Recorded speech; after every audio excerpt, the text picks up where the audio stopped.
Hello, welcome inside our ACC Digital Network studios. Kyle Montgomery, Riley Skinner. Glad to have you back with us as we bring you another spring football report. This time we're talking about the Duke Blue Devils. And Riley, when you look at this team storyline-wise, besides Peyton Manning, throwing a few balls at the facility, what would be the biggest storyline for Duke this offseason? I look at the guy throwing the ball. I look at third-year starter Sean Renfrey.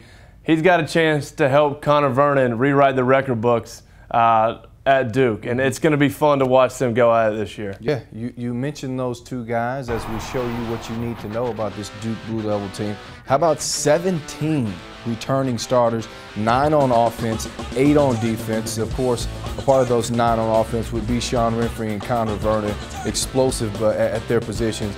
Did have some key losses in wide receiver Donovan Varner and Matt Daniels on the defensive end at safety. When you take all of this into account, what's this team's biggest strength? Well, I was talking to one of the Duke coaches, and they are very excited right now about where their secondary is.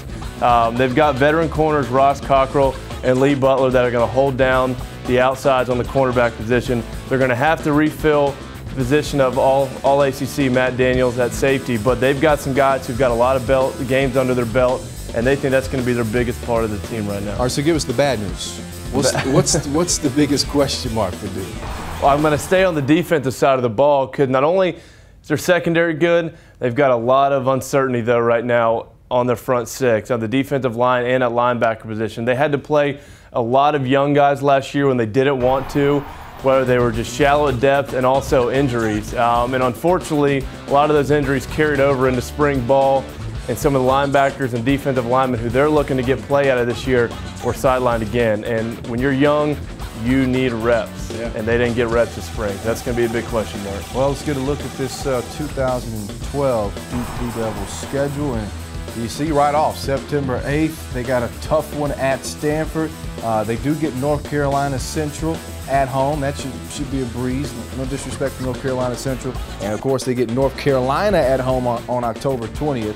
Wrap up the year at home against the Miami Hurricanes. All right, you see the schedule. You see how things shake out for this team. How do you think they're going to fare?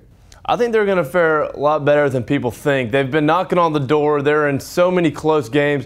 The ball just hasn't bounced their way. I think this year, Coach Cutcliffe, it's going to be their year. I'm going to give them a definite 4 wins. I think they get those close wins, get to 6, put them in a postseason bowl game. Ah. That's my bold prediction of the spring Riley so far. has Duke bowling in 2012. We will see. That's it for your Duke spring football report.